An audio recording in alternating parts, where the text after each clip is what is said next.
पूरे इस्कॉन मंदिर पर अटैक हुआ था, पूरे मंदिर को जला दिया, रथ यात्रा के जो रथ है उसको जला दिया, डेकीज को अटैक किया, वहां पे सब जो है चोरी करके चले गए और एक डिवोटी को मार के काट के उसको वेल में फेंक के गए।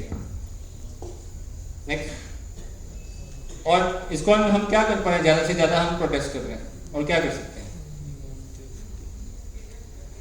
और क्या हो सकता है? इंडिया में इतना ही चल रहा है। So the point here is, हम ऐसे नहीं होना चाहिए कि इवेंचुअली हम कुछ कर ही नहीं पा रहे, ठीक है?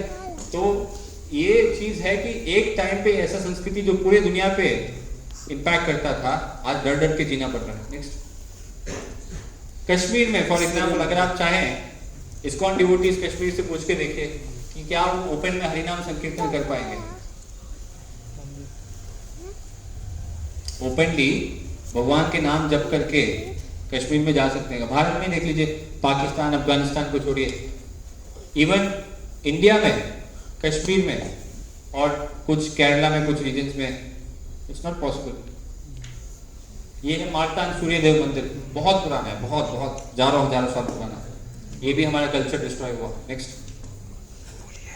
सो ये जो है महाभारत एंड वेद में जो डिस्क्राइब हुआ है, ये है ज्योग्राफी। मैं शायद आपको जूम करके नहीं दिखा पा रहा हूँ। ये ऐसा एक वास्ट कल्चर था जिसका पूरा डिस्क्रिप्शन है। मतलब आप देखेंगे कि जो किंगडम्स है, वेरियस किंगडम्स है, उसका वर्णन है महाभारत में कि ये पर्टिकुलर किंगडम यहाँ हुआ करता था। तो ये यहाँ तक इसका डिस्क्रिप्शन है। देखिए ये पूरा एरिया, चाइना का नाम भी है महाभारत में, आपको पता है? चाइना का नाम है महाभारत में। युधिष्ठिर बोलते हैं कृष्ण को बोलते हैं चाइना का वुल है मेरे पास, मतलब मैं इंपोर्ट करूँ आपके लिए, आपको अच्छा लगेगा। वुल समझ रहे हैं? तो shall I import the wool of China? Basically क्या? टिबेटियन वुल बहुत फेमस है। नेक्स्ट, सो वैदिक संस्कृति में एक पर्टिकुलर टाइप ऑफ पीपल थे जिनका नाम था यवन। और ये यवन क्या थे? वैदिक कल्चर के ही थे, मतलब सनातन संस्कृति के ही थे, पर एक टाइम पे उन्होंने they started following different cultures and religions and वो अलग होते गए। Like for example, यवन शब्द जो है हमारे महाभारत में मेंशन्ड है, और इनका जो रीजन था बैक्ट्रिया टू इयोनिया। बैक्ट्रिया कहाँ पे है? अफगानिस्तान में है। yes, sir, वहां से लेके इयोनिया कहाँ पे है? टर्की में, तुर्की। सो अफगानिस्तान से लेके तुर्की तक ये यवन लोगों का राज चल रहा था, यवन। और यवन लोगों का जो राज था इयोनिया तक था। इयोनिया क्या पता है? ये शब्द जो है इयोनिया, ये इयोनिया शब्द कहाँ से आता है? यवन से आता है। यवन बन जाता है यौना, यौना बन जाता है योना, योना बन जाता है योना। समझ रहे? तो यवन शब्द बन जाता है योना। तुर्की में एक शहर है, बहुत पुराना शहर है, हजारों साल पुराने, वहां पे आर्कियोलॉजिकल एविडेंस मिलते हैं। इस शहर का नाम है इयोना, और लोगों को पता नहीं है इयोना शब्द कहाँ से निकला है। योना शब्द निकला है यवन से निकला है। नेक्स्ट, सो और एक इंटरेस्टिंग डिटेल है महाभारत में, अगर आप देखेंगे नकुल क्या होता है? राजसूय यज्ञ होता है, आपने सुना है? युधिष्ठिर महाराज को जब राजा बनाया जाता है पहली बार, तो वो राजसूय यज्ञ करते हैं और चारों भाइयों को 4 दिशा में भेजते हैं। पहले जो भाई है हमारे भीम जाते हैं नॉर्थ, तो बंद करिए। भीम जो जाते हैं नॉर्थ, मतलब इंद्रप्रस्थ से वो सीधा जाते हैं नॉर्थ, ठीक है? ये है इंद्रप्रस्थ, यहां से जाते हैं भीम जाते हैं ईस्ट, इंद्रप्रस्थ से जाते हैं बंगाल, अरुणाचल प्रदेश, उस तरफ जाते हैं भीम। अर्जुन जाते हैं यहां से सीधा, उनका जो ज्योग्राफिकल डिस्क्रिप्शन है तुर्कमेनिस्तान तक गए होंगे, इतना उनका जो ज्योग्राफी दिखाता है महाभारत के ज्योग्राफी। नकुल जो थे वो गए थे टिल अफगानिस्तान, आज का अफगानिस्तान, और यहाँ पे एंड पॉइंट में थे, मतलब गंधार सब क्रॉस करके वो कौन से हैं? यवन देश। मतलब यहाँ जो आज के हिस्टोरियंस बोलते हैं कि यवन जो था वो गंधार से लेके तुर्की तक था, सही है, महाभारत के हिसाब से भी वैसे ही यवन जो थे वो बिल्कुल गंधार के वेस्ट में थे, और ये लोग यहाँ से लेके पूरे एरिया डिफरेंट पार्ट्स में सेटल हो गए। नेक्स्ट, सो ये यवन जो थे, यवन में डिफरेंट पीपल बन, कुछ लोग ग्रीक्स बन गए, मतलब ग्रीक कल्चर फॉलो करते थे, कुछ लोग बन गए पारसी, ऐसे बढ़ते गए। नेक्स्ट। सो पहला जो स्प्लिट कहां से शुरू हुआ? आप सोचेंगे ठीक है, जो भारत का इन्फ्लुएंस है पूरे दुनिया में था, तो पहला स्प्लिट कहां पे शुरू हुआ? तो यहां पे शुरू हुआ। पारसी रिलीजन जो है वो भी भारत से ही है। पारसी रिलीजन जो है, ज़ोरोआस्ट्रियनिज्म जो बोलते हैं, भारत से ही है। भारत से जाता है यूरोप, सॉरी ईरान, ईरान से वापस आता है भारत।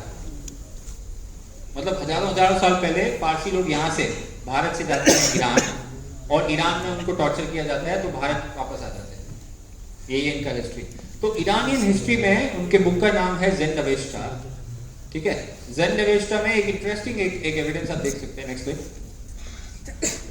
यहाँ पे जो शब्द है इंद्र, इंद्र का मीनिंग क्या है आपको पता है? युद्ध का नेता।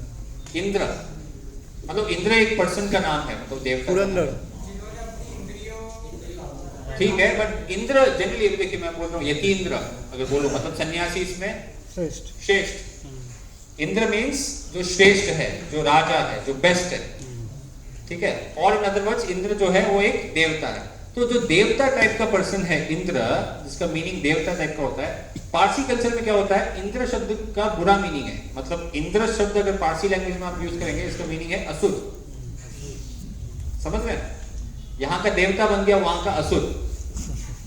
असुर जो शब्द है, असुर, असुर का मीनिंग क्या है? राक्षस, डीमन, राक्षस वगैरह। असुर यहाँ का असुर बन गया वहां का गॉड, अहुरा। मतलब of course they can not pronounce स, तो स प्रोनाउंस नहीं होता है, तो असुरा बन गया अहुरा। और एनिमी मतलब जो दुश्मन है उसको असुर बोला जाता है। हमारे वेदों में असुर को दुश्मन की तरह दिखाया जाता है। यहाँ पे देव दुश्मन है, मतलब आप कोई भी दुश्मन को रेफर करना है ना, पारसी कल्चर में बोलेंगे देव। देखो देव आ रहा है, मतलब एनिमी, दुश्मन आ रहा है, असुर आ रहा है। और यहाँ पे यमराज है तो वो लोग यमराज को मानते थे, यमराज सेम है यहाँ पे वहां पे। और एक बहुत इंटरेस्टिंग एविडेंस है सप्त सिंधु।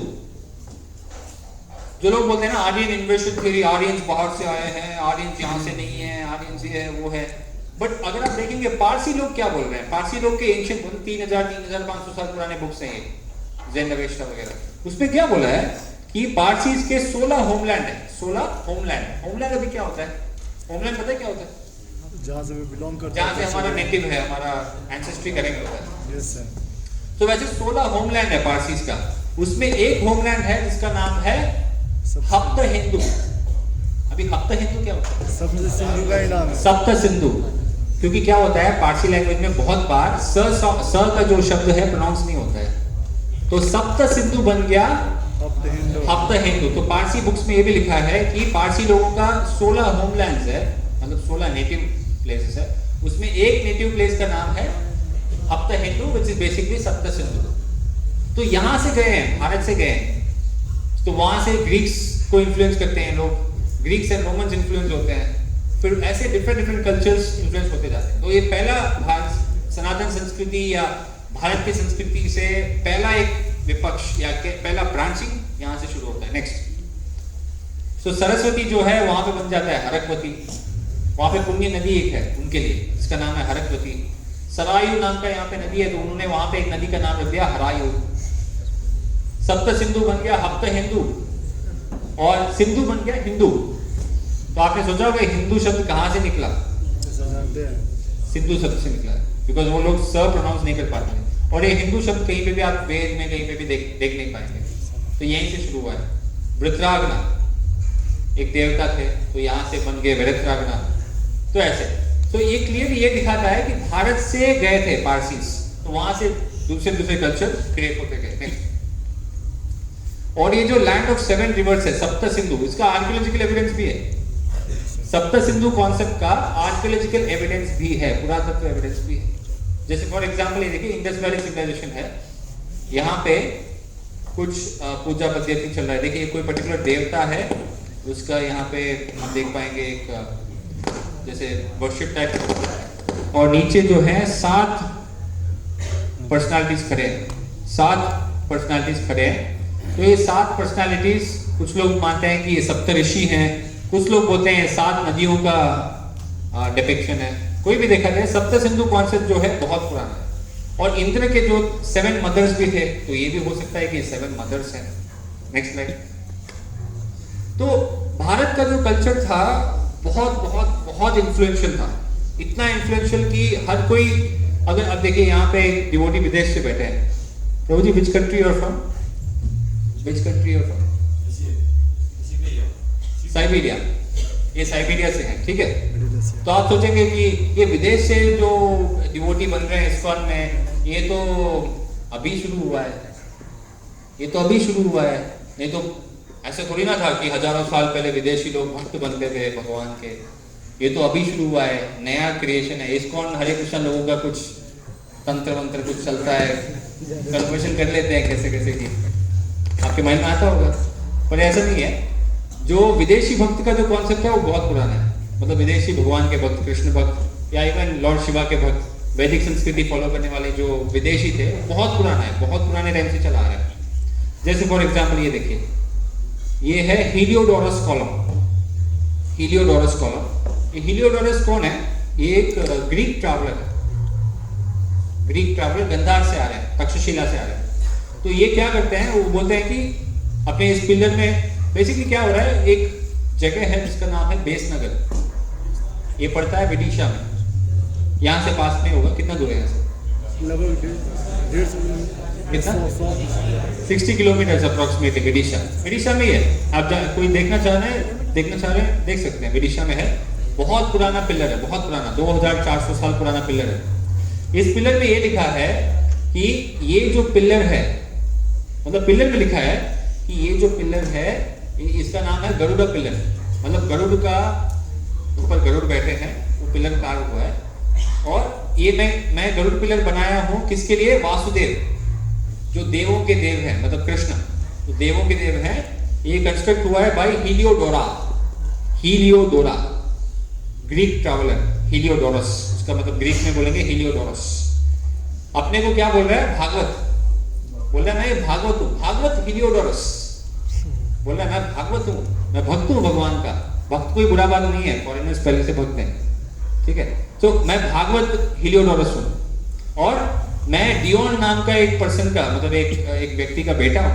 और मैं तक्षशिला से हूं। तक्षशिला पता है आपको? तक्षशिला कहाँ पे? पाकिस्तान में या पाकिस्तान के पास। आज क्या उसका नाम है? तक्षशिला का आज का नाम क्या है पता है किसी को? जानते हैं। तक्षशिला सुना है? Yes sir. साइलेंट हो गया, क्या हुआ? चाणक्य तो वही, और कहीं चले गए क्या आप लोग? चाणक्य तो वही। तक्षशिला सुना है नाम? Yes sir. तक्षशिला सुना है? Yes sir. ठीक है। तक्षशिला जो सिटी है उसका एंशियंट नाम था Takshashila. Buddhist and Greek literature में उनको तक्षशिला बोलते थे। वो तक्षशिला कहाँ से आता है? तक्षशिला से आता है। भाई तक्षशिला का महाभारत का क्या सिग्निफिकेंस है? महाभारत में तक्षशिला में बहुत एक इंटरेस्टिंग चीज होता है, पता है? कौन बता सकता है? तक्षशिला में क्या होता है? जन्मेजय सर्पहत्ति याग करते हैं। मतलब जो सर्पों को, सब सर्पों को पकड़ के याग में डाल के सबको मारने की कोशिश करते हैं। क्योंकि तक्षक नाग ने उनके फादर को मारा था, तो उसको रिवेंज के लिए सब सांपों को पकड़ के उनको मारो। जन्मेजय कर रहे थे। कहाँ पे कर रहे थे? तक्षशिला में कर रहे थे। इसीलिए उस शहर का नाम है तक्षशिला। आज बन गया तक्षशिला। किसी पाकिस्तानी से पूछो तक्षशिला का क्या मीनिंग है, पता नहीं। यही से आता है, तक्षशिला से। तो ये तक्षशिला शहर से आ रहे हैं ग्रीक ट्रैवलर जिनका नाम है हीलियोडोरस। और ये हीलियोडोरस क्या कर रहे हैं? बोल रहे हैं कि मैं जा रहा हूं काशी। काशी के जो राजा हैं जिनका नाम है भागभद्र, उनके 14th ईयर, मतलब वो जो राज्य कर रहे हैं, राज्य के 14th ईयर में मैं उनसे मिलने जा रहा हूँ। उस टाइम पे मेरा मन कर रहा है यार भगवान के लिए कोई एक मंदिर बना दें। भगवान के लिए, कृष्ण के लिए मंदिर बना रहे हैं। पिलर में लिख रहे हैं कि मैं भागवत हूँ। 2300 या 2400 साल पुराना, यहाँ से सिर्फ 1-2 घंटे दूरी में है। कोई जाना चाहता है, हिस्ट्री को अच्छा समझना चाहता है, यहाँ जाके देखिए। ये कैसे भी बच गया पता नहीं, इन्वेडर्स के हाथ से बच गया। मैं भी उन्होंने सोचा होगा कि क्या है, पिलर है, कुछ है, छोड़ दिया। ऐसे कितना सारा डिस्ट्रक्शन हुआ होगा। नेक्स्ट। सो ग्रीक सोर्सेस में ऐसे बहुत सारे एविडेंसेस हैं जो भारतीय हिस्ट्री को ऑथेंटिकेट करता है। Of course we don't need authentication from outside, but academicians ऐसे होते हैं ना, उनको बोलते हैं कि हमें मल्टीपल एविडेंसेस दिखाओ कि महाभारत सच में हुआ था, हमारा हिस्ट्री सच है। तो ये ग्रीक सोर्सेस है। ग्रीक सोर्सेस में ये है फेमस ट्रैवलर जिनका नाम है मेगास्थनीज। आपने सुना है एक राजा का नाम जिनका नाम है सैंड्रोकोटोस? किसने सुना है? हाँ बोलिए, सैंड्रोकोटोस कौन है? चंद्रगुप्ता का जो नाम है ये लोग प्रोनाउंस नहीं कर पाते थे, तो इन्होंने क्या कर दिया चंद्रगुप्ता को? सैंड्रोकोटोस। सैंड्रोकोटोस। तो सैंड्रोकोटोस राजा को मिलने के लिए ये आ रहा है ग्रीक ट्रैवलर मेगास्थनीस। कहां से आ रहा है? ग्रीस से आ रहा है। ग्रीस से आते समय, ओके प्लीज थोड़ा साइलेंस, अपने आप में बाद में बात करना, थोड़ा ध्यान से सुनिए। सो वो आ रहे हैं सैंड्रोकोटस से मिलने के लिए, ठीक है। मिलते समय, नेक्स्ट स्लाइड, वो क्या बोल रहे हैं यहाँ पे, एक इंटरेस्टिंग एक हिस्टोरिकल पॉइंट बताते हैं। वो बोल रहे हैं कि मेथोरा नाम के शहर में, ठीक है ध्यान से सुनिए, मेथोरा नाम के शहर में सोरसेनॉय नाम के लोग थे जो हेराक्लेस नाम के एक व्यक्ति का पूजा करते थे, ठीक है। हम इसको डिकोड करते हैं, ठीक है। मेथोरा कौन सा शहर है? मथुरा। कौन सा? मथुरा। मेथोरा है, मथुरा, ठीक है। और ये क्या है, क्या बोलते हैं? हाँ, और एक भी है कि मेथोरा में जोबारस नाम की नदी चल रही है, जमुना। जमुना को जोबारस कर दिया उसने, ठीक है, जोबारस। मथुरा क्लियर है, ठीक है। सोरसेनॉय ये कौन है? शूरसेन वंश के वो यादव थे, वो मथुरा में रहते थे। तो वो लोग पूजा कर रहे हैं एक व्यक्ति का जिसका नाम है हेराक्लेस। अरे ये हेराक्लेस कौन है? हरे कृष्ण। हेराक्लेस नाम कैसे निकला वो तो बताइए। हरे कृष्ण। वो देख के पढ़ के बता रहे आप। हेराक्लेस जो नाम है वो कृष्ण का नाम है।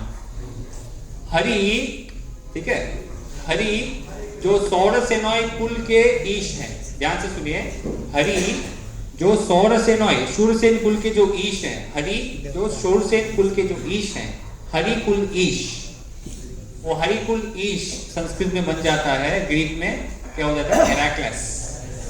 और ये हेराक्लेस जाता है, अडॉप्ट होते जाता है, इवेंचुअली जाके यूरोप में लैंड होता है, एंड इंग्लिश में बन जाता है क्या? हरक्यूलिस। तो हेराक्लेस बन जाता है हरक्यूलिस। एंड हरक्यूलिस क्या होता है? ऑफ कोर्स हरक्यूलिस में नए नए मसाले ऐड होते हैं, लोकल कल्चर्स, तो कंप्लीटली डिफरेंट पर्सन ही हो जाता है इवेंचुअली, समझ रहे हैं? हेराक्लेस बन गया हरक्यूलिस, और इतना चेंज हो गया कि ओरिजिनल दिख ही नहीं रहा है उसमें। नेक्स्ट, और ये हेराक्लेस जो है, नेक्स्ट, ऐसे बहुत सारे स्कॉलर्स हैं, जैसे जेम्स टॉड, वो एक ब्रिटिश टाइम के ऑथर है, annuls and antiquities of Rajasthan, बहुत सुंदर बुक है, 3 वॉल्यूम का। तो उसमें वो लिखते हैं कि ये जो हेराक्लेस है क्लियरली कृष्णा है, और बलराम के भी फीचर्स उन्होंने लिया है। नेक्स्ट, और ये जो हेराक्लेस है, हेराक्लेस का बहुत सारी सिमिलैरिटीज है। जो हेराक्लेस जो ग्रीक गॉड है, he has many similarities with Krishna. Like for example, next slide देखिए, ये हेराक्लेस है, ये हमेशा शाम को कंट्रोल करके डोमिनेट करता है, और कृष्णा क्या करते हैं? कालिया नाम को कंट्रोल करते हैं, डोमिनेट करते हैं। सिमिलर आइकोनोग्राफी कैरी फॉरवर्ड हुआ है। नेक्स्ट, और ग्रीक्स ने महाभारत और कृष्णा को हमेशा माना है। लाइक फॉर एग्जांपल ये देखिए, ग्रीक राइटर, इसका नाम है डियोन क्राइसोस्टोम। डियोन बोलता है कि इंडियंस के पास एक इलियड है जो 1 लाख वर्सेस का पड़ा है। अभी कोई मेरे को समझा सकता है इंडियंस के पास इलियड था जो 1 लाख श्लोक का था? Mahabharata. Okay, let's come to it. Iliad कितना बड़ा है? इलियड किसने सुना है? इलियड का नाम किसने सुना है? इलियड का नाम सुना ही नहीं है, सरप्राइजिंग। इलियड एंड ओडिसी नहीं सुना है? अच्छा है। महाभारत सुना है? Yes sir. ओके, अच्छी बात है, तो आप सच्चे इंडियंस हैं। सो एनीवे, इलियड जो है वो ग्रीक एपिक है, जैसे एपिक समझ रहे हैं, एपिक लिटरेचर जिसको बोलते हैं। सो इलियड जो है वो ग्रीक हिस्ट्री को बताता है, और कितना बड़ा है? 16,000 अप्रोक्सीमेटली 16,000 वर्सेस। एक वर्स क्या होता है? 2 लाइन्स का होता है एक वर्स, मतलब एक श्लोक जैसा। तो इलियड में 16,000 वर्सेस है, ठीक है, 16,000। पर महाभारत में है 1 लाख वर्सेस। तो फिर डियोन क्यों बोल रहे हैं कि भारतीयों के पास, इंडियंस के पास एक इलियड था जो 1 लाख वर्सेस का था? क्यों ऐसे बोल रहा है? बिकॉज वो महाभारत का नाम नहीं जानता था। वो उसने देखा कि एक इलियड जैसे, क्योंकि इलियड भी एपिक है, महाभारत भी एपिक है, इंडियंस के पास एक ऐसा एपिक है जो इलियड जितना इंपॉर्टेंट है, ठीक है, जितना इलियड ग्रीक्स के लिए इंपॉर्टेंट है, वैसे ही महाभारत भारतीयों के लिए इंपॉर्टेंट है। वो 15,000 श्लोकों का है, ये 1 लाख श्लोकों का है, तो बोल नहीं पाए। जैसे फॉर एग्जाम्पल, अगर आप में से कोई यूरोप जा रहे हैं, आपको क्रिश्चियनिटी, इस्लाम, बुद्धिज्म कुछ पता नहीं है, आपको सिर्फ पता है भगवत गीता। आपका आपका क्या आइडिया है? Holi book means Bhagavad Gita. तो आप जा रहे हैं यूरोप में, वहां पे एक कोर्ट में बैठ रहे हैं, कोर्ट में क्या कर रहे हैं, जज बोल रहा है इस बुक पे प्रॉमिस करो, तो बाइबल दे रहा है, ठीक है, बाइबल पे प्रॉमिस करने जा रहा है जो पर्सन है, तो आप उसको देख के बोले देख ना भगवत गीता पे प्रॉमिस कर रहा है। क्यों ऐसे बोल रहा है? क्योंकि आपको बाइबल पता नहीं है, आपको पता नहीं है कि बाइबल नाम का कोई बुक है। तो आपके माइंड में क्या है? Holi book means Bhagavad Gita, Holi book means Bhagavad Gita. तो वैसे ही डियोन के माइंड में क्या था? एपिक मीन्स इलियड, कोई भी एपिक लिटरेचर है वो इलियड ही है। तो इसलिए भारत में आके जो इंडियन एपिक महाभारत को देखता है वो उसको इलियड बोल देता है, पर एक्चुअल में वो है महाभारत, क्योंकि इलियड कभी भी 1 लाख श्लोक का था ही नहीं, इलियड कभी भी 1 लाख श्लोक का था ही नहीं। तो वो भी महाभारत को मान रहा है कि महाभारत भारत में था 2000 साल पुराना। नेक्स्ट, और ऐसे ग्रीक एविडेंसेस बहुत सारे हैं जो कृष्णा को या महाभारत को माने जाते हैं। लाइक फॉर एग्जांपल इंद्रबरा, टॉलमी सुना है, आपने नाम सुना होगा, फेमस। टॉलमी मानता है इंद्रप्रस्थ को, तो बोलता है इंद्रबरा नाम का शहर था। नेक्स्ट, ट्रैवलर्स, बहुत सारे ट्रैवलर्स हैं, चाइनीज, ग्रीक्स, श्रीलंकन, कोई भी आप ले लीजिए, जो भी जिनका हिस्टोरिकल रिकॉर्ड है, वहां पे महाभारत का साक्ष्य देख सकते हैं। जैसे Ptolemy knows about Mathura Indraprastha, Dion Chrysostom मैंने बताया आपको। और ये एक इंटरेस्टिंग बुक है, Periplus of the Erythraean Sea, इसमें द्वारका का वर्णन है, द्वारका जो कृष्ण का द्वारिका नगरी था उसका वर्णन है, ठीक है। चाइनीज ट्रैवलर फाहियान, उसको मथुरा के बारे में पता है। ऐसे बहुत सारे एविडेंस, जैसे फॉर एग्जांपल अकबर के पीरियड में भी लोग महाभारत को सच मानते थे, मुगल्स के पीरियड में भी महाभारत को कोई झूठा नहीं मानता था। ये अकबर का राइटर है जिसका नाम है अबू फाजल, ठीक है, आईने अकबरी, अकबरनामा सुना होगा आपने। उस बुक में उसने लिखा है कि अभी तुम जो देख रहे हो, मतलब वो लिख रहा है अपने बुक में, अभी जो हुमायूं का पैलेस देख रहे हो ना, यहीं पे महाराज युधिष्ठिर का पैलेस हुआ करता था। कौन बोल रहा है? अकबर का राइटर बोल रहा है। तो वो मानता था कि महाभारत सच है। तो ये महाभारत झूठ है, भारतीय इतिहास झूठा है, कॉन्सेप्ट कहां से शुरू हुआ? ब्रिटिश पीरियड से शुरू हुआ। तब तक किसी को डाउट नहीं था, चाहे बुद्धिस्ट हो, जैन हो, फॉरेनर हो, चाइनीज हो, या स्पेस से कोई आया, एलियन आया हो, सब कोई मानता था ये तो डिफॉल्ट है, महाभारत हुआ है, इसके सब एविडेंस है, ठीक है। नेक्स्ट है स्टोमेटिस भी बोलता था कि ब्राह्मण जो थे वो हेराक्लिस की पूजा करते थे, हेराक्लिस, हरिकुलेश कृष्णा। नेक्स्ट, तो ये जो Indians have only myth, fables, fantasies, ये ब्रिटिश पहली बार लाते हैं भारत में। The Indians can not understand that our religion Christianity is the universal religion for earth and Indians can produce only fables and fantasies। हमारा सब सही है, इंडियंस का जो है सिर्फ कल्पना, fables and fantasies and stories ही होता है, इनका कोई हिस्टोरिकल ऑथेंटिसिटी है ही नहीं। तो ये सब कॉन्सेप्ट ब्रिटिश पहली बार लाते हैं। इसके पहले मुगल्स के पीरियड हो, चाइनीज हो, ग्रीक्स हो, कोई भी महाभारत को डाउट नहीं करता था। नेक्स्ट, तो ये महाभारत है क्या? आपके हर एक पर्सन के हिस्ट्री से, आपके जो एंसेस्ट्री है, आपका जो एंटिक्विटी है, आपका जो फैमिली लिनिएज है, कहीं ना कहीं आपके हिस्ट्री से महाभारत, आपके लाइफ से महाभारत कनेक्टेड है। मैं नहीं बोल रहा हूँ कि आज कनेक्टेड है, मैं बोल रहा हूँ आपके डीएनए से कनेक्टेड है।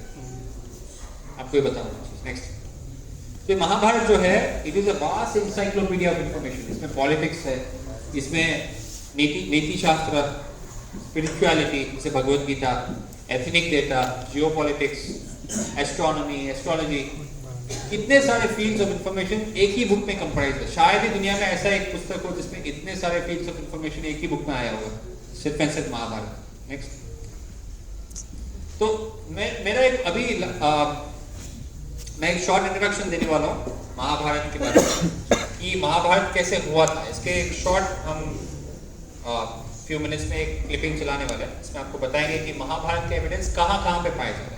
तो मेरा जो पहला एफर्ट था, I try to research on ancient Indian literature, जो दो कैटेगरी का है, एक है श्रुति, एक है स्मृति। श्रुति में आता है वेद, संहिता, उपनिषद, ब्राह्मण, आरण्यका, और इस तरफ पुराण, पंचरात्र, तंत्र, रिचुअल शास्त्र, इतिहास वगैरह वगैरह आता है। तो इन दोनों में अगर आप रिसर्च करेंगे, हर एक जगह पे महाभारत का साक्ष्य पाया जाता है। Next, like for example Bharat and Mahabharata, ये दो बुक्स का नाम हम देखते हैं। अश्वलायन गृह सूत्र, ठीक है। भारत नाम का एक पुस्तक था, पता है आपको? किसी को पता है भारत नाम का एक पुस्तक? यस सर, उसके पहले जय संहिता नाम था वास्तविकता में। ओके, एनीबॉडी एल्स कोई बताना चाहता है? भारत नाम का एक पुस्तक था, किसी को पता है इसके बारे में? Yes sir. इनके अलावा एनीबॉडी वांट्स टू से? भारत नाम का एक पुस्तक था, किसी को पता है इसके बारे में? जो आप महाभारत नाम के बुक देख रहे हैं, ये पहले था भारत, उसके पहले था जय। जय जो था 8800 श्लोक का था, फिर व्यास के डिसाइपल्स ने उसको एक्सपैंड किया 24,000, फिर अगले लेवल जो डिसाइपल्स आए थे उन्होंने एक्सपेंड किया उसको 1,00,000 श्लोक का बनाया, जो बन गया महाभारत। सो जय, भारत, महाभारत। और जय का वर्णन नहीं है, पर भारत एंड महाभारत का वर्णन वेदों में पाया जाता है। अश्वलायन गृह सूत्र में भारत एंड महाभारत बुक्स का नाम पाया जाता है। धृतराष्ट्र का नाम पाया जाता है यजुर्वेद में, कातक संहिता। देवकी शंतनु जो कौरव और पांडवों के एंसेस्टर्स थे, उनका नाम पाया जाता है। देवकी पुत्र कृष्ण का नाम पाया जाता है चांदों के उपनिषद में। और अक्रूर जो कृष्ण के रिलेटिव थे, उनका नाम पाया जाता है निरुक्तम। नेक्स्ट। तो ऐसे एनालिसिस मेरे बुक में डेप्थ में है, बस आपको बेसिक में बता रहा हूँ। तो यजुर्वेद में जो कातक संहिता में धृतराष्ट्र हैं, उनके जो फीचर्स हैं, उनके जो क्वालिटीज हैं, it matches perfectly with the Mahabharata Dhritarashtra. तो बेसिकली ये दोनों एक ही पर्सन। नेक्स्ट। और हम अभी आते हैं बुद्धिस्ट लिटरेचर। आपको क्या लग रहा है, बुद्धिस्ट लिटरेचर, बुद्धिस्ट रिलीजन जो है वो महाभारत को मानता है नहीं मानता है? मानता है, मानता है। आजकल नहीं मानता। पीछे हाफ स्लीपी है शायद, उठने अवेकन हो रहे हैं। ओके, बुद्धिस्ट रिलीजन जो है even they accepted the Mahabharata. जैसे फॉर एग्जांपल आप देखेंगे घट जातक, ये घट जातक जो है एक बुद्धिस्ट लिटरेचर है, जिसमें वासुदेव का नाम है, Krishna as son of Devaki, ठीक है। धनंजय विदुर का नाम है, धूमकाली जातक, ऐसे मल्टीपल जातक इसमें, युधिष्ठिर, पांडवों का सबका नाम पाया जाता है। नेक्स्ट। ये आपके पास है, कोई जानना चाहता है इसको भी जाके देख सकते हैं, आपके पास ही है, मध्य प्रदेश में। कहाँ पे है सर? 2300 साल पुराना रॉक आर्ट। सर किस शहर में? टिकला, आप अच्छा, टिकला। सर्च करके देख लीजिए गूगल मैप्स में, टिकला, TIKL, रॉक आर्ट है, आर्कियोलॉजिकल प्रोटेक्टेड साइट है। यहाँ पे 3 पर्सनालिटीज पेंटिंग किए गए हैं रॉक आर्ट में। कोई गेस कर सकता है कौन है? लिखा है नीचे, ऊपर लिखे हैं। अच्छा, राम लक्ष्मण। जो चलता है ना वो रथ यात्रा, जगन्नाथ रथ यात्रा, 3 पर्सनालिटीज को लेके जाते हैं। ये जो कॉन्सेप्ट है 3 पर्सनालिटीज, मतलब कृष्ण, बलराम और उनकी बहन, सुभद्रा, उनको रथ में लेके जाके, ये जो कॉन्सेप्ट है बहुत पुराना है, उसका एक आर्कियोलॉजिकल एविडेंस है। यहाँ पे कृष्ण खड़े हैं, इनके हाथ में चक्र, यहाँ पे बलराम खड़े हैं, उनके हाथ में है हल, और ये है फीमेल देवी, इनके हाथ में है अम्ब्रेला। और ये आपके पास ही, आप जा सकते हैं, ये 2-3 घंटे में पहुंच जाएंगे यहाँ पे। टिकला रॉक आर्ट 2300 साल पुराना। ऐसे एविडेंस आप ढूंढेंगे ना, भारत में मिलता जाएगा। ये इतना एक्साइटिंग करियर है। आप क्या सॉफ्टवेयर कर रहे हैं, क्या मिलेगा आपको उसमें? ये ऐसा करियर है, खुदाई करेंगे ना, मिलता जाएगा भारत में, इतना अनलिमिटेड एविडेंस है। मैं भी सॉफ्टवेयर का था भाई। नेक्स्ट। ये अगेन जगन्नाथ बलदेव सुभद्रा, जगन्नाथ बलदेव सुभद्रा का और एक एंशिएंट स्टैचू। यहाँ पे देखिए, ये यहाँ पे कृष्ण, बलराम हल के साथ और सुभद्रा। ये है यूपी MP बॉर्डर में, देवगढ़, 2200 साल पुराना। नेक्स्ट। अनेकों पुराण है जिसमें महाभारत का वर्णन है, तो ऑब्वियस है यहाँ पे होगा। नेक्स्ट। एंशिएंट तमिल लिटरेचर, जो एंशिएंट तमिल लिटरेचर है वहां पे भी महाभारत के बहुत सारे एविडेंसेस पाए गए, ठीक है। नेक्स्ट। वो जो तमिल लिटरेचर है बाय द वे 2500 साल पुराने हैं। और ये देखिए मल्टीपल लिटरेचर्स, जैसे पाणिनि। आपको पता है पाणिनि क्या बुक लिखे है? व्याकरण। एनीवन? पाणिनि का क्या बुक है? व्याकरण। अष्टाध्यायी। अष्टाध्यायी मतलब क्या है? संस्कृत का ग्रामर का क्या है? एनीवन? संस्कृत ग्रामर का सूत्र, formulas. is basically like a mathematical book describing grammatical roots. इस बुक में महाभारत का वर्णन है, महाभारत का एविडेंस है। ये 2500 साल पुराना। पतंजलि जो योग सूत्र लिखते हैं वो भी महाभारत का एविडेंस देते हैं। भास्कर जो ड्रामा के आर्टिस्ट थे, मतलब ड्रामा सिखाते थे, राइट, उनके बुक्स में है। सुश्रुता, कौन है Sushruta? Surgery, father of surgery माने जाते हैं सुश्रुत, तो उनके बुक्स में भी है, महाभारत का वर्णन है। भरत मुनि जो नाट्य शास्त्र का जो बुक लिखते हैं, भरत मुनि, जैसे ऐसे इतने सारे बुक्स। ये लोग तो महाभारत का वर्णन नहीं कर रहे हैं, वो अपना अपना कॉन्सेप्ट लिख रहे हैं, तो उसमें भी महाभारत का एविडेंस दे रहे थे, क्योंकि ऑब्वियस था कि महाभारत हुआ है। नेक्स्ट, तो महाभारत का जो ज्योग्राफी है आज दिन तक हमारे लाइफ में कंटिन्यू हो रही है। आपको पता है ये जो मध्य प्रदेश का नाम है ये भी महाभारत से कनेक्टेड है।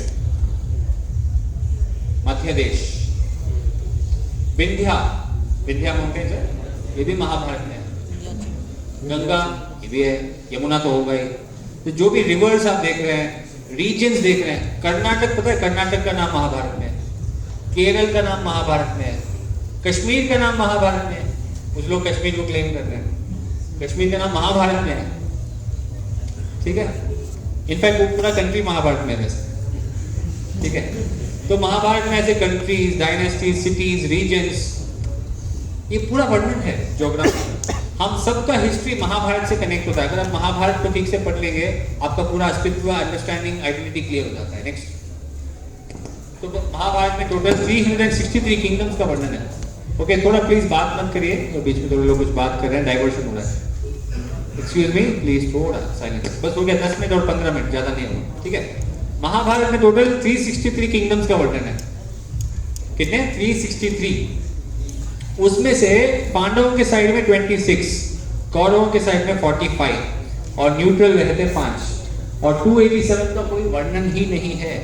मतलब नाम लिखा है पर हमें पता नहीं कि उनका हिस्ट्री कहाँ पे है, वो कहाँ उनका ज्योग्राफी था, वो लोग आज कौन है, नोबडी नोस।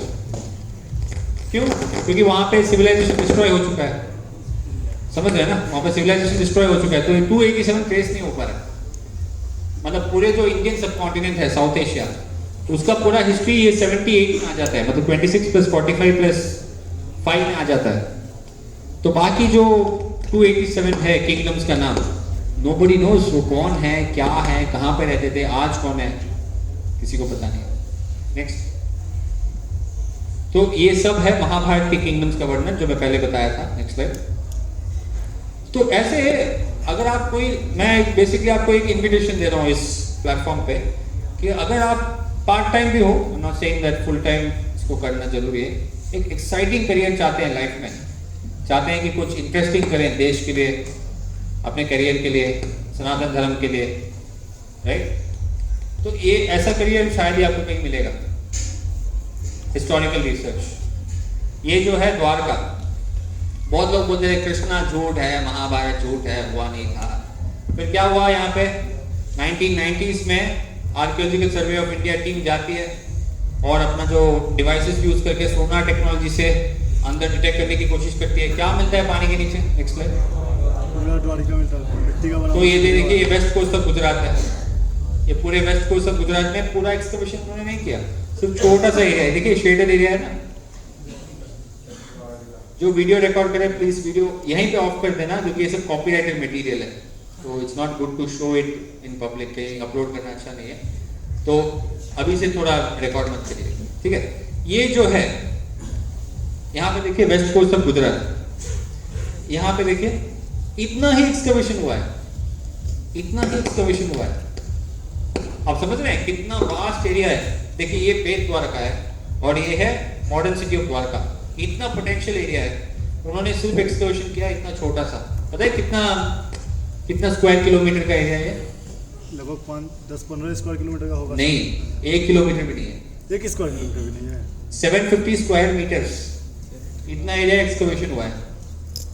इतना एरिया में सिर्फ इतना एरिया एक्सकवेशन हुआ, उनको इतने सारे चीज मिले। जैसे फॉर एग्जांपल नेक्स्ट, जब उन्होंने एक्सकवेट किया, ये देखिए ये सब सिटीज के, एंशिएंट सिटीज के आर्टिफैक्ट्स यहाँ पे मिले थे। वो जो 750 मीटर्स है ना, उसको मैं जूम इन करके दिखा सकता हूँ। जैसे यहाँ पे डिफरेंट प्लेसेस में आर्टिफैक्ट्स मिले हैं, यहाँ पे आर्टिफैक्ट्स मिले हैं। आर्टिफैक्ट्स मतलब समझ रहे हैं आप? Findings, ancient findings. तो यहाँ पे आर्टिफैक्ट्स मिले, यहाँ पे आर्टिफैक्ट्स मिले, यहाँ पे मिले, यहाँ पे मिले। तो इन्होंने इसको पूरा स्टडी किया, उसका फोटोज लिया, नीचे से पानी से वो लेके आए, ऊपर लेके आए, बहुत सारी इंटरेस्टिंग चीजें मिले जिसको अभी मैं दिखाने वाला हूँ। नेक्स्ट ये देखिए, अंडर वाटर सिटी, पूरा सिटी अंदर कंस्ट्रक्टेड है, पानी के नीचे पूरा एक सिटी है। भारत का हिस्ट्री पता है कैसा है? मेजॉरिटी दबा हुआ है या मिटाया गया है, नहीं तो डूबा हुआ है। समझ रहे हैं क्या बोल रहा हूँ? Yes. इधर मिटाया गया, नहीं तो दबाया गया, नहीं दबा हुआ है, नहीं तो डूबा हुआ है। ये है भारत का हिस्ट्री। तो ये है डूबा हुआ द्वारका, पानी के नीचे मिला है, एक पूरा सिटी अंडर वाटर में डूबा हुआ है। नेक्स्ट, तो ये जो सिटी का जो एक उन्होंने बनाया था, एक देखिए सिटी का एक उन्होंने एक मैप बनाया, तो ऐसे दिख रहा है सिटी पानी के अंदर, अंडर वाटर सिटी। तो बहुत सारे एविडेंसेस है जो बुक में डिस्कस्ड है, मेरे बुक में डिस्कस्ड है, बट एक इंटरेस्टिंग एविडेंस आपके सामने मैं प्रेजेंट करना चाहता हूँ जो पानी के नीचे मिला है। आपको पता है जार होता है ना जिसमें पानी पीते हैं, वैसे एक जार मिला है जो 4000 साल पुराना है। कितना? 4000 साल पुराना। 4000 साल पुराने जार में ये वर्ड्स इंस्क्राइब्ड है, इंस्क्रिप्शन बेसिकली इंस्क्राइब हुए हैं। इसमें क्या लिखा है? एंशिएंट स्क्रिप्ट है, जिन्होंने एक्सकवेट किया डॉक्टर एस.आर. राव, वो खुद इसको ट्रांसलेट कर रहे हैं। वो बोल रहे हैं यहाँ पे लिखा है महाकच्छसपः, महाकच्छसपः। इसका बेसिकली क्या मीनिंग है? Next slide. वो बता रहे हैं the suggested reading of the inscription is an appeal by the offerer seeking the protection of the sea god। मतलब जो जैसे फॉर एग्जांपल कोई पूजा पद्धति हो रही है या यज्ञ हो रहा है, तो वहां पे एक जार है, जार में वो लिख रहे हैं महाकच्छसपः, हे पानी के देवता हमारी रक्षा करो। कौन है पानी का देवता? वरुण देव। आज भी वहां पे वरुण का पूजा का कल्चर फॉलो हो रहा है उस एरिया में, बिकॉज वरुण है god of the water, god of the seas. ठीक है, तो वो कल्चर आज भी फॉलो हो रहा है। और अमरसिम्हा नाम के जो लेक्सिकोग्राफर हैं, संस्कृत विद्वान जो थे 2000 साल पहले, वो बोलते हैं कि महाकच्छसपः जो है it refers to sea god Varuna, Varun Dev को रेफर करता है कि कंफर्म, यहाँ पे कंफर्मेशन हो गया। Next slide. तो महाभारत में भी ऐसा ही चीज है, महाभारत में भी सेम चीज वर्णन हुआ है कि वरुण जो है पानी के देवता है, पानी की रक्षा करते हैं। अभी द्वारका में इसका क्या सिग्निफिकेंस है? महाकच्छसपः इंस्क्रिप्शन है, पॉट में मिला है, ये क्या सिग्निफिकेंस है? कोई बता सकता है? सर द्वारका भी तो सर समुद्र के बीच में ही सर था sir. Very good point sir. Dwarka जो था it was a city with in water, island पे था सर। पता है आपको? Yes sir. कृष्णा ने बेसिकली क्या किया था? He shifted from Mathura and went to Dwarka. कोई बता सकता है इनके अलावा? और कोई बता सकता है? वो सब बता लेंगे।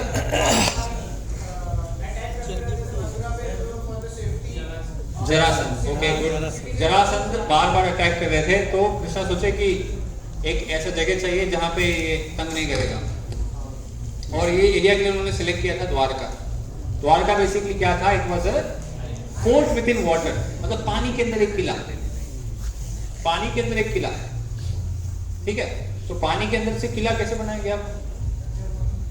अंडर वाटर तो नहीं बना सकते, पानी के अंदर स्विमिंग करके थोड़ी ना हम सिटी के अंदर जाएंगे। कुछ आइलैंड टाइप का होगा सर, सराउंडेड बाय वाटर। पानी के अंदर आप कैसे सिटी बनाएंगे? सर आइलैंड होगा सर।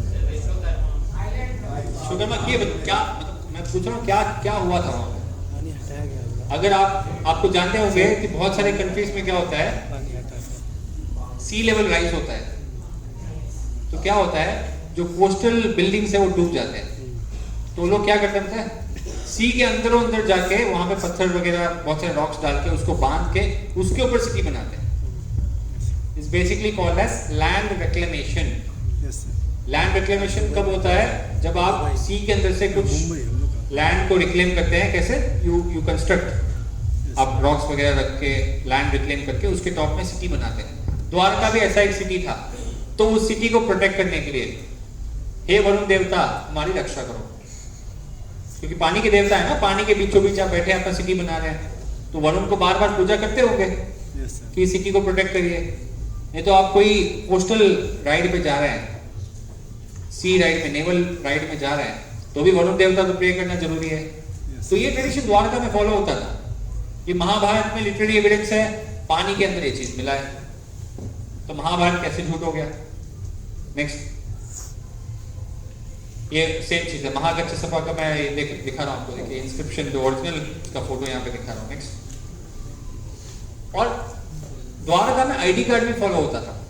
कोई किसी के पास है आईडी कार्ड? अभी नहीं होगा, छोड़ के आ, कौन आईडी कार्ड लेके आएगा यहाँ पे, कौन लेके आएगा? अच्छा है, आईडी कार्ड का जो सिस्टम है वो फॉलो होता था महाभारत में, द्वारका में। जैसे फॉर एग्जाम्पल आईडी कार्ड का पर्पस क्या है, कोई बता सकता है आईडी कार्ड का क्या पर्पस है? अब वो सब पहचान डेटा सर किया था, पहचान देने के लिए कि कौन आ रहा है, whether he is authorized to come। जैसे मैं जो कंपनी में काम करता था वहाँ पे आईडी कार्ड में दे यूज्ड टू हैव, उस टाइम पे वो तो बहुत एडवांस माना जाता था, ऐसे रखेंगे दरवाजा खुल जाएगा। अभी तो मेट्रो में आ गया वो, तो उस टाइम पे क्या करते थे, we used to show ID card to security, तो सेकंड लेवल होगा, यहाँ पे रखेंगे दरवाजा खुलेगा। तो आईडी कार्ड का क्या पर्पस है? ओनली ऑथराइज्ड पर्सन को अंदर छोड़ना है, ऐरे गैरे लोगों को अंदर नहीं छोड़ना है। करेक्ट, ये सिस्टम फॉलो होता था द्वारका में भी। द्वारका में महाभारत में ये देखेंगे, ये लिखा है let a single door be established for the entry and exit of Dwarka, मतलब एक ही डोर बनाओ एंट्री एंड एग्जिट के लिए, ठीक है। Anyone who wishes to leave the city should carry a mudra and go near the gate, मतलब city छोड़ के जाना है, मुद्रा दिखाओ, अपना आईडी दिखाओ, आइडेंटिफिकेशन दिखाओ। The gatekeepers must make sure that those who do not have the mudra should not be allowed to enter the city. जिसके पास मुद्रा नहीं है उसको अंदर मत छोड़ना। कहाँ पे लिखा है? महाभारत में लिखा है। अभी इसका क्या सिग्निफिकेंस है महाभारत के एविडेंस से? Next slide. सो जो आर्कियोलॉजिकल एक्सकवेशन हुआ है उसमें ये चीज पाया गया है कि बहुत सारे सील्स मिले हैं। सील्स समझ पा रहे हैं आप? सील्स, यस सर, छोटे से सील्स, स्क्वायर शेप सील्स मिले हैं which were specifically carved in a way that they cannot be used by common mass। मतलब ऐसे नहीं कि ऐरा गैरा कोई पर्सन कार्व कर सकता है। ऐसे पता है कोई क्या होता है सील्स में? मतलब छापा जाता है, मेटलर्जिस्ट क्या करता है, उसको एक इंस्क्रिप्शन छापता है, मतलब एक इंप्रेशन छापता है, तो वो स्पेसिफिक लोग ही कर सकते हैं। तो ऐसे स्पेसिफिक टाइप के इंस्क्रिप्शंस कार्व किए जाते थे सील्स पे, ताकि वो सिर्फ कुछ ही लोग उसको कार्व कर पाए। And they were used for identification purposes according to several scholars। ये मानते हैं कि वो जो सील्स मिले हैं द्वारका में, जो 4000 से भी ज्यादा साल पुराने हैं, वो सील्स आइडेंटिफिकेशन पर्पस के लिए यूज होते थे। Next slide. ऐसे बहुत सारे एविडेंसेस है। अगर आप खुदाई करना शुरू करेंगे इस land, this Holi land of Bharat में, आपको इतना एविडेंस मिलेगा, इतना एविडेंस मिलेगा, मिलता जाएगा। आपने सुना है Aryan invasion theory? Yes sir. Aryan invasion theory का ये कॉन्सेप्ट है कि आर्यन जो है बाहर से आए हैं, सेंट्रल एशिया से, कुछ लोग बोलते हैं रशिया से, कुछ लोग बोलते हैं यूरोप से, खुद क्लियर नहीं है कहां से है, मल्टीपल थियरी। तो आर्यन इन्वेशन थ्योरी के हिसाब से भारत में चैरियट्स नहीं था। चैरियट्स क्या बोलते हैं हिंदी में? रथ नहीं था। रथ कौन लाए थे? आर्यंस लाए थे। आर्यंस कब आए थे? लगभग 1500 से 1600 BC। 1500 BC, yes, 1500 BC। 1500 BC मतलब पता है कितना पुराना? 3500 साल। Anybody can say? 3500। पीछे Anybody can say? 1500 BC कितना पुराना है? आप लोग पीछे सुन पा रहे हैं, समझ पा रहे हैं? थोड़ा हाथ उठा देंगे अगर आप you're able to understand। ऐसा तो नहीं लग रहा कि मैं कोई ग्रीक एंड लैटिन बात कर रहा हूँ, तमिल लैंग्वेज बात नहीं कर रहा हूँ मैं। समझ में आ रहा है? ओके फाइन, ठीक है, ओके साइलेंस। ये देखिए 1500 BC मतलब करीब 3500 साल। अभी 1500 BC क्या होता है?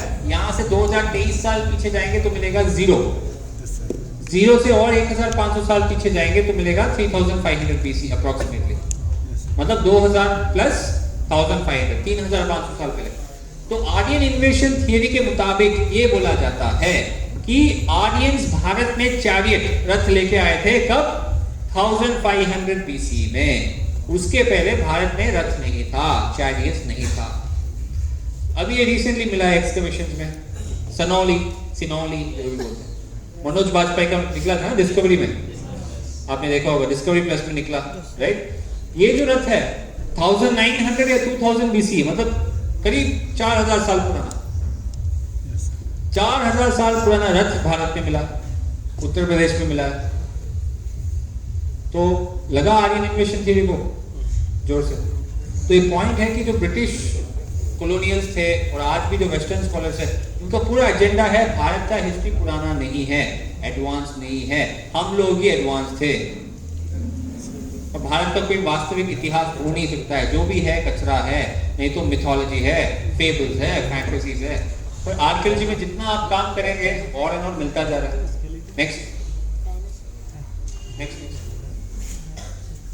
ये सनौली में मिला हुआ हेलमेट्स है, वॉरियर हेलमेट्स और रथ का जो डिफरेंट इमेजेस है। नेक्स्ट ये रथ को अगर हम ड्रॉ करेंगे 3D में या एक फॉर्म में ड्रॉ करेंगे डायग्राम, उसका ऐसे दिखेगा। नेक्स्ट तो ये जो डिफरेंट वॉरियर्स थे उनका पास में ब्यूरियल्स भी है, और जो ब्यूरियल उनका हुआ वो भी वैदिक संस्कृति के हिसाब से फॉलो हुआ है। ऐसे जिस आर्कियोलॉजिस्ट ने इसको एक्सकेवेट किया उनका मानना है कि ये जो ब्यूरियल हुआ है वैदिक संस्कृति को फॉलो करके उनको ब्यूरियल हुआ है। नेक्स्ट ये जो वॉरियर्स थे उनके वेपन्स जो मिले वहां पे। नेक्स्ट तो अभी एक इंटरेस्टिंग पॉइंट आ रहा हूं आपको।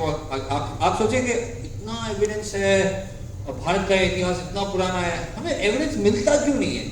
Why can't I find evidence? समझ रहे? इतना पुराना संस्कृति है, महाभारत का इतना सारा इतना बड़ा ज्योग्राफी था, एविडेंस आसानी से मिलता क्यों नहीं है? इसका जवाब यहाँ पे, इसको अगर आप ध्यान से सुनेंगे 2 मिनट, आपके हिस्ट्री में इतने सारे डाउट्स क्लियर हो जाएंगे कि आप मेरे को थैंक यू बोलेंगे। इतना पॉइंट्स है इसमें, ध्यान से सुनो। ये जो साइट है, ये लोकेशन, इसका नाम है कॉपर गेट साइट, ये यूरोप में है। ठीक है, ये देखिए, ये है मॉडर्न सिविलाइजेशन नंबर 1। यहाँ पे देखिए नंबर 1 का लेयर यहाँ पे दिखा रहा हूँ। यहाँ पे देखिए ये टॉप लेयर, मतलब अभी आप जो खड़े हैं ये समझिए नंबर 1 लेयर है। ठीक है, अगर आप थोड़ा पीछे जाएंगे, मतलब पोस्ट मिडीवल एरा, करीब 500 साल पुराने, वो करीब आप रख लीजिए आधा फुट अंदर है। समझ रहे हैं ना? जैसे टाइम प्रोग्रेस होता है, लेवल बढ़ता है ग्राउंड का, मट्टी एक्यूमुलेट होगा, फ्लड्स आएगा, वॉल्केनो एरप्ट होगा, कुछ भी चीज बाहर रख के देखिए 10 साल के लिए क्या हो जाता है, उस पर एक्यूमुलेट होता है, राइट? और उस पर क्या होता है, प्लांट्स ग्रो हो जाते हैं, फिर प्लांट्स डिकम्पोज होते हैं, फिर और एंड और एक्यूमुलेट होता जाता है। तो ये जो लेवल है 500 साल पुराना लेवल है, इतना नीचे है, और मिडीवल एरा जो 800 साल पुराना वो इतना नीचे है। करीब आप रख लीजिए प्रोबेबली अराउंड, इंसान का हाइट इतना है 6 फुट का, तो आप रख लीजिए करीब 10 फुट, अप्रोक्सीमेटली 10 फुट। मतलब अगर आप 800 साल पीछे चले जाते हैं, 10 फुट अंदर चले जाते हैं, मतलब 10 फुट अंदर जाएंगे तो आर्कियोलॉजिकल एविडेंस मिलेगा 800 साल का। 10 फुट 800 साल। यहाँ पे देखिए 1000 साल पुराना नॉर्मन सिविलाइजेशन, ये हो गया करीब 12 फुट। ये वाइकिंग 3, वाइकिंग 2, वाइकिंग 1, ठीक है, डिफरेंट लेयर्स है। वाइकिंग 1 जो है नंबर 7th लेयर में है। ठीक है, ये तो करीब 1200 साल पुराना लेयर है। ये पता है कितना अंदर होगा? करीब 25-30 फुट होगा। फ्लैट बनाते हैं ना, फ्लैट, उसके लिए कितना खुदाई होता है फाउंडेशन के लिए? Yes sir. कितना सर वे सर, मतलब सर अब डिपेंड करता है कि अपार्टमेंट का हाइट से कितना लेना। ठीक है, समझ लिए 5 स्टोरी अपार्टमेंट है सर, तो लगभग सर 40 फीट के करीब 40 फीट होगा। ठीक है, तो ये भी देख लीजिए, यहाँ पे 20 फुट 25 फुट तक आ गए। ठीक है, और ये जो एंग्लियन सिविलाइजेशन है जो 1500 साल पुराना है, वो करीब 30 फुट आ गया यहाँ पे। और रोमन सिविलाइजेशन जो है, जो 2000 साल पुराना है, रोमन सिविलाइजेशन, वो तो करीब आप समझ सकते हैं 35 to 40 फीट, मतलब 40 फुट नीचे जाएंगे तब आपको 2000 साल पुराना सिविलाइजेशन मिलता है। Can you get the point? Yes sir. 40 foot आप खुदाई करेंगे ऑन एन एवरेज, मैं नहीं बोल रहा हूँ कि सब जगह पे ऐसा है, on an average, in general ऐसे हो सकता है कि 40 फुट खुदाई करने से आपको मिलेगा 2000 साल पुराने आर्कियोलॉजिकल एविडेंसेस। ये महाभारत कितना पुराना है? 5000 साल। 5000 साल पुराना, रख भी लेते हैं 5000 साल पुराना है। ठीक है, अगर 5000 साल पुराना है महाभारत, तो कितना फुट नीचे होगा? 100 फीट के करीब 70 foot minimum, 130-140 foot maximum. Can you understand क्यों हमें आर्कियोलॉजिकल एविडेंस मिल नहीं रहा है आसानी से? क्योंकि आप लोग उसके ऊपर बैठे हो, पकड़ के बैठे हो। बोलता हूँ हटो, यहाँ पे एक्सकवेशन करना है, ठेंगा दिखा दो, मैं नहीं हटूंगा। That's a reality. You don't want to move. Vrindavan में एक एक्सपीरियंस है, वृंदावन का एरिया है जिसका नाम है लोई बाजार। कोई गए वृंदावन लोई बाजार? डिवोटीज वगैरह गए होंगे वृंदावन लोई बाजार। आपको पता है वृंदावन लोई बाजार कितना पुराना है आर्कियोलॉजिकली? ऑफ कोर्स 5000 साल पुराना है, हमें पता है, बट आर्कियोलॉजी में क्या मिला है पता है आपको? 3900 साल पुराने आर्टिफैक्ट्स मिले हैं लोई बाजार पे खुदाई करने। आर्कियोलॉजिकल सर्वे ऑफ इंडिया का रिपोर्ट है। और हमारे जो 6 गोस्वामी थे वृंदावन के, उन्होंने पूरा अपना जो पूरा मंदिर बनवाया था उसी एरिया में बनवाया था लोई बाजार। So can you link the missing dots कि जहां पे एंशिएंट सिविलाइजेशन था वहीं पे कंटिन्यूअस सिविलाइजेशन बनता जा रहा है, उसके ऊपर उसके ऊपर उसके ऊपर उसके ऊपर उसके ऊपर उसके ऊपर बनता जा रहा है। जैसे मेरे एक दोस्त थे जो बनारस से हैं, काशी से, तो वो एक ब्राह्मण है, काशी के ब्राह्मण है, वो काम करते हैं दिल्ली में। तो उन्होंने बोला कि उनके घर को रेनोवेशन किया गया था, मतलब डेमोलिश करके रेनोवेशन किया गया, थोड़े खुदाई करने से बुद्धा का स्टैचू मिल गया 2000 साल पुराना। 2000 साल पुराना। तो आप समझ सकते हैं कितना हिस्ट्री दबा हुआ है भारत के अंदर, नहीं तो डूबा हुआ है। मिटा हुआ तो हमें नहीं मिलेगा, ठीक है, पर दबा हुआ है, डूबा हुआ बहुत सारा। नेक्स्ट, तो ये एक एग्जांपल देख सकते हैं, नॉट ओनली दबा हुआ डूबा हुआ, नॉट ओनली मिटाया गया bye humans, but even nature भी हमें छोड़ता नहीं है। नेचर जो है हमें छोड़ता नहीं है, रेगुलरली कोई डिस्ट्रक्शन होता रहता है, कोई वॉल्केनो हो जाता है, राइट, नहीं तो कोई वॉल्केनो हो जाता है, नहीं तो कोई अर्थक्वेक हो जाता है। अभी टर्की में क्या हुआ था? टर्की में 2200 साल पुराना एक आर्कियोलॉजिकल साइट है, ठीक है, जिसका नाम है गेजिंगटॉप कासल। अर्थक्वेक होके क्या हुआ? नेक्स्ट स्लाइड, ये देखिए, ये होगा, अभी हुआ है, ये अभी का फोटो है, ये वो पुराना फोटो है। पुराना फोटो एक बार दिखाइए, बिफोर अर्थक्वेक देखिए, कितना अच्छा लग रहा है। 2200 साल पुराने हिटाइट जो थे ना, जिन्होंने ट्रीटी किया था, इंद्र मित्र वरुणा नसत्या ट्रीटी, वो लोग ने कंस्ट्रक्ट किया इसको। नेक्स्ट, अभी देखिए इसका हालत क्या है। नेचर भी छोड़ता नहीं है, नेचर भी मिटाता रह रहा है हिस्ट्री को। नेक्स्ट, तो अमेरिकन आर्कियोलॉजिस्ट का मानना है कि 90% of Indian archaeological sites is still not excavated, not 1990। 90% Bharat का हिस्ट्री नीचे दबा हुआ है, नहीं तो डूबा हुआ है। अभी कौन चाहता है इतना एक्साइटिंग करियर? कोई है हिस्ट्री में स्टूडेंट यहाँ पे? चलिए, अच्छी बात है, मेरे को पैशन फील हो रहा है इनके साथ, मतलब इनके साथ टीम वर्क कर सकता हूँ मैं। That's good. तो हिस्ट्री के लिए एक एक्साइटिंग करियर है अगर आप परस्यू करना चाहते हैं भारत का हिस्ट्री निकालने के लिए। हू नोज, आपको कोई 3000-4000 साल पुराना कोई आर्टिफैक्ट मिल गया, आपका लाइफ एक दिन में चेंज हो जाएगा। आप पूरा जीवन सॉफ्टवेयर में रगड़ते रहेंगे, कुछ नहीं होगा। Next slide, Aihole inscription. तो अभी लास्ट 2 मिनट में विल वाइंड अप। तो महाभारत अगर हुआ था, उसका डेट क्या है? 400 से भी ज्यादा इंस्क्रिप्शंस है, जो मैंने पहले बताया था इंस्क्रिप्शंस, 400 से भी ज्यादा इंस्क्रिप्शंस है जो महाभारत के एग्जैक्ट डेट को वर्णन करते हैं, जैसे आइहोले इंस्क्रिप्शंस। नेक्स्ट स्लाइड, ये आइहोले इंस्क्रिप्शंस का photo lithograph. Next slide, right. तो उसमें जो फॉर्मूला दिया गया है आइहोले इंस्क्रिप्शंस का, उसको डिकोड करके आप वापस जाएंगे, महाभारत का एग्जैक्ट ईयर मिलता है 3101 BCE। 3101 BC, ये आइहोले इंस्क्रिप्शन के मुताबिक, एंड बहुत सारे इंस्क्रिप्शन हैं 400 से भी ज्यादा, सब लोग एक ही डेट को बोलते हैं कि 3101 BC is the year of Mahabharata and the year of beginning of Kali Yuga and the year when Yudhishthir Maharaj became the king। ये तीनों इवेंट एक ही साल होता है, 3101 BC। नेक्स्ट, ये मल्टीपल एरास उस इंस्क्रिप्शन में पाए जाते हैं जो सब एक ही डेट को कंफर्म करें। Next, so exact year is 3101 BC। Next, so ये कल्चरल इम्पैक्ट है, आज दिन तक कंटिन्यू हो रहा है। डांस, आर्ट, म्यूजिक, आपके नाम में, आपके स्टेट्स के नाम, सिटी नाम, रिवर नाम, हिल्स नाम, जो भी लीजिए महाभारत में आपको पाया जाता है, राइट। ये देखिए महाभारत प्रीवियस, महाभारत का जो है खंबेड़ी एम्पायर बनवाया था इसको, दिख रहा है, Yudhishthir Shakuni, yes, game of dice. चलो नेक्स्ट, चतुरंगा, ये अंकुर वाट, कंबोडिया, यहाँ पे महाभारत कार्विंग्स पाए जाते हैं। नेक्स्ट, खंबेड़ी एम्पायर बनवाया था।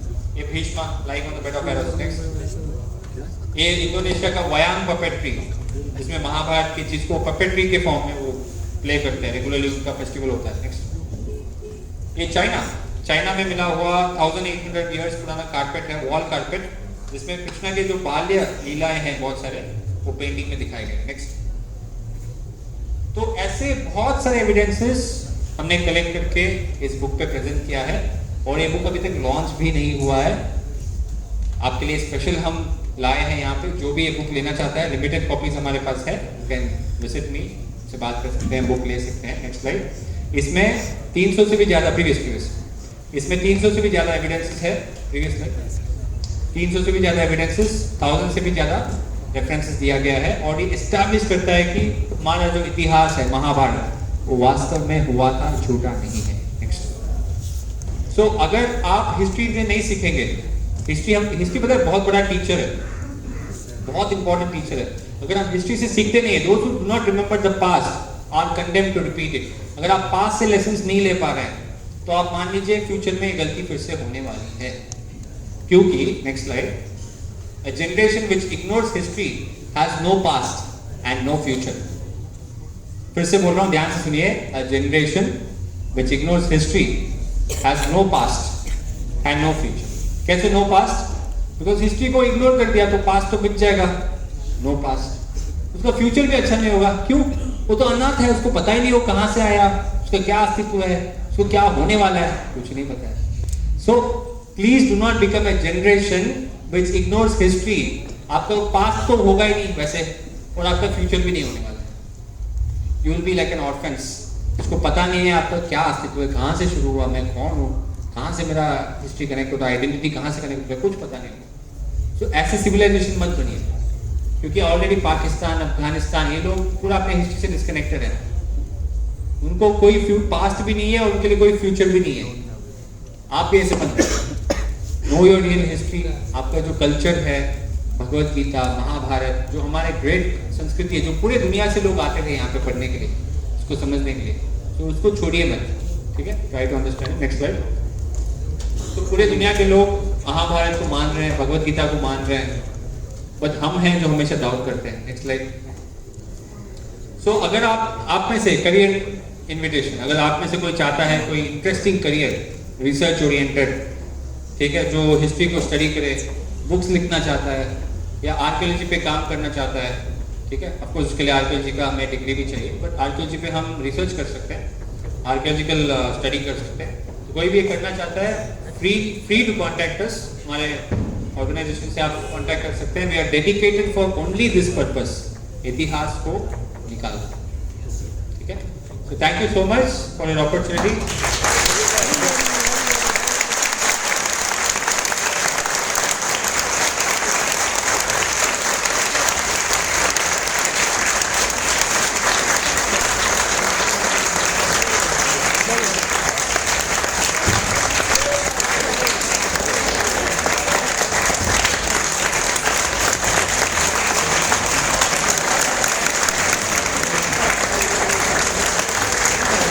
ओके कोई क्वेश्चन पूछना चाहता है? कोई पूछना चाहता है तो पूछ सकते हैं। Anybody likes to ask any question? एक क्वेश्चन आ सकता है। यस।